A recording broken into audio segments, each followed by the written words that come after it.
Bonjour à tous.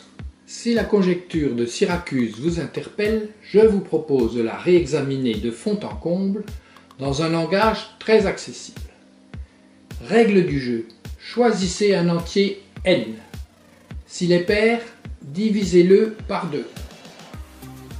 Et cela jusqu'à l'obtention d'un impair. S'il est impair, multipliez-le par 3 puis ajoutez 1. Le résultat sera pair. Si vous recommencez ces opérations autant de fois que nécessaire, vous finirez par atterrir sur 1. Exemple avec 15. 15 est impair, donc nous le multiplions par 3 et ajoutons 1, ce qui nous donne 46. 46 est pair, donc nous le divisons par 2, ce qui donne 23. 23 est impair, donc nous le multiplions par 3 et ajoutons 1, ce qui donne 70. 70 donne 35, qui donne 106, qui donne 53, qui donne 160, qui donne 80, qui donne 40, qui donne 20, qui donne 10, qui donne 5, qui donne 16, qui donne 8, qui donne 4, qui donne 2 et enfin qui donne 1. Si on continue, on obtient le cycle 1 qui donne 4, qui donne 2, qui donne 1 et le cycle recommence indéfiniment. On utilise la métaphore du vol. On dira que le vol de 15 atteint une altitude maximale de 160 et une durée de 17, 17 étant le nombre d'étapes. Réexaminons ce problème sans idée reçue à partir d'une définition élémentaire. On dira qu'un entier est ternaire s'il est divisible par 3 ou que le reste de la division par 3 est nul. Dans le cas contraire, on dira que l'entier est internaire. Langage et code des couleurs utilisés en base 6. Nous avons 6 sous-ensembles repérés de J0 à J5 désignés par un indice correspondant au reste de la division par 6. J0 égale 6i est dit pair, est ternaire parce qu'il est divisible par 2 et par 3. J1 égale 6i plus 1 est dit impair et internaire parce qu'il n'est divisible ni par 2 ni par 3. J2 égale 6i plus 2 est dit pair et internaire parce qu'il est divisible par 2 mais pas par 3. J3 égale 6i plus 3 est dit impair et ternaire parce qu'il est divisible par 3 mais pas par 2.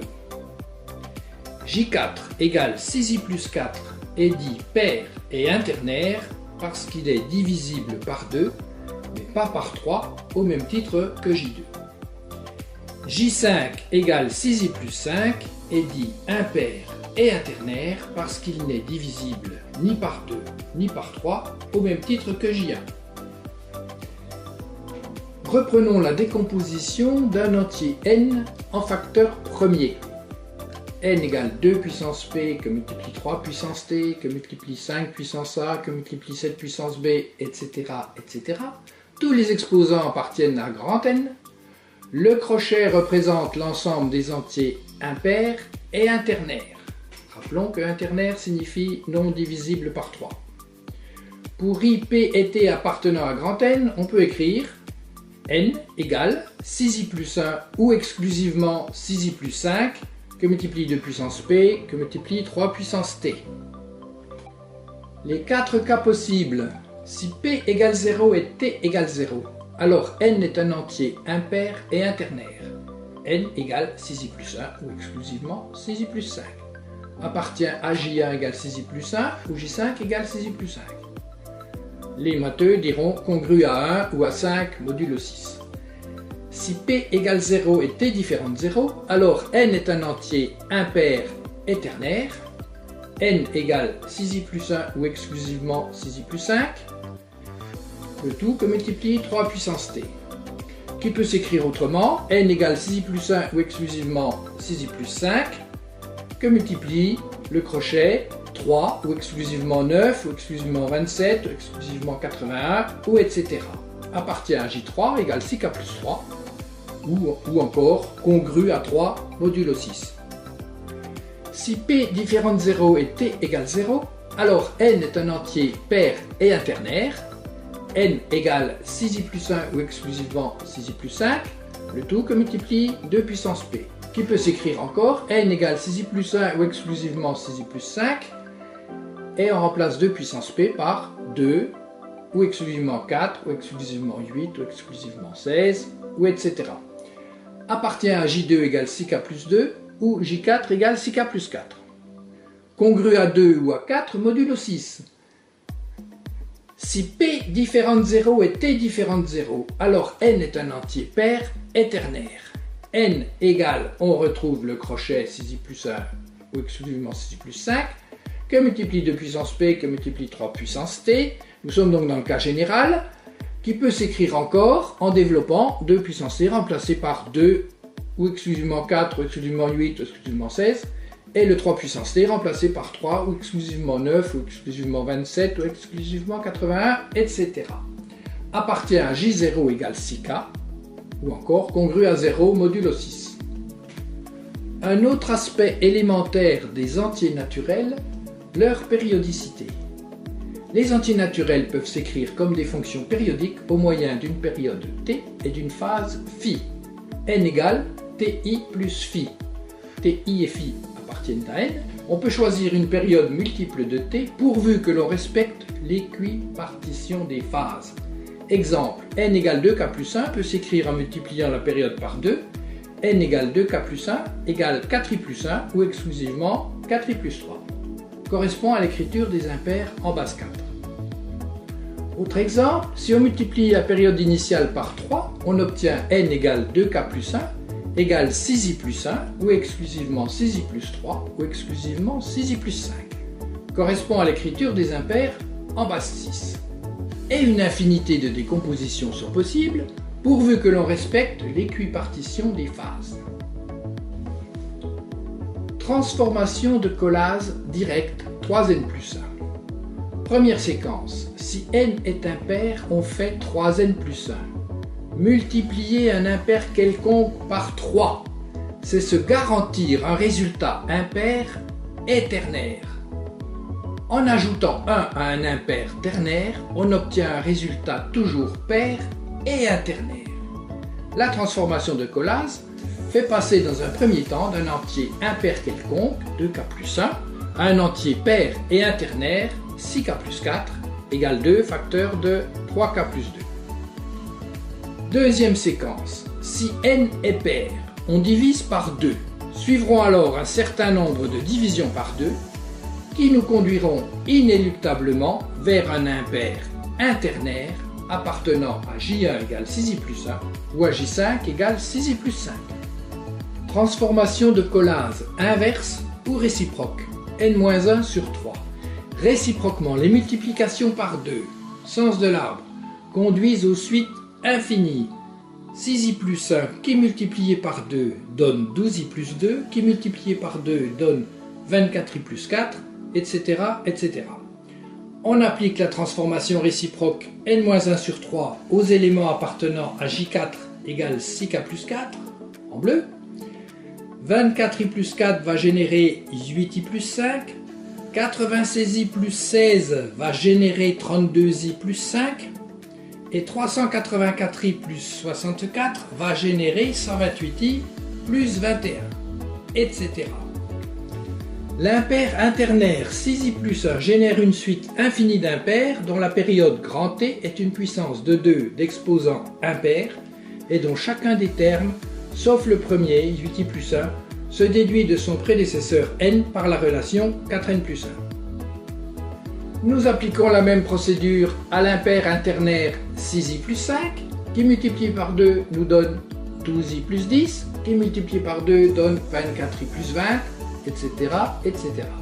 On applique la transformation réciproque n-1 sur 3 aux éléments appartenant à J4 égale 6k plus 4, 12i plus 10 génère 4i plus 3, 48i plus 40 génère 16i plus 13, 192i plus 160 génère 64i plus 53, etc.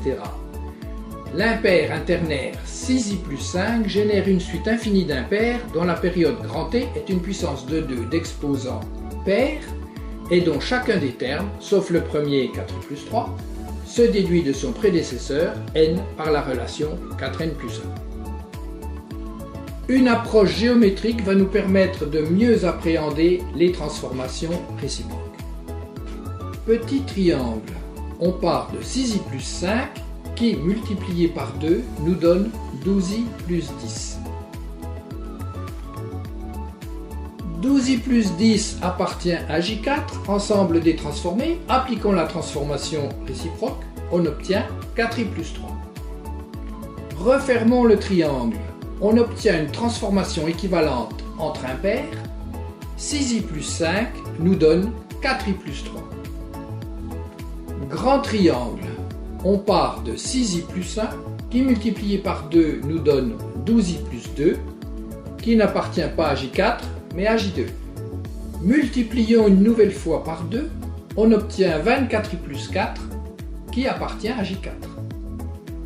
Appliquons la transformation réciproque, on obtient 8i plus 1. Refermons le triangle, on obtient une transformation équivalente entre impairs. 6i plus 1 nous donne 8i plus 1. Quadrilatère, on part d'un impair quelconque 2i plus 1 auquel on applique la transformation directe. On obtient 6i plus 4. Multiplions par 2, on obtient 12i plus 8 qui n'appartient pas à J4 mais à J2. Multiplions une nouvelle fois par 2, on obtient 24i plus 16 qui lui appartient bien à J4. Appliquons la transformation réciproque, on obtient 8i plus 5. Refermons le quadrilatère, on obtient une transformation équivalente entre impairs. 2i plus 1 nous donne 8i plus 5. Récapitulons et observons. Sont écrits en noir tous les impairs qui appartiennent indifféremment aux trois types d'impairs.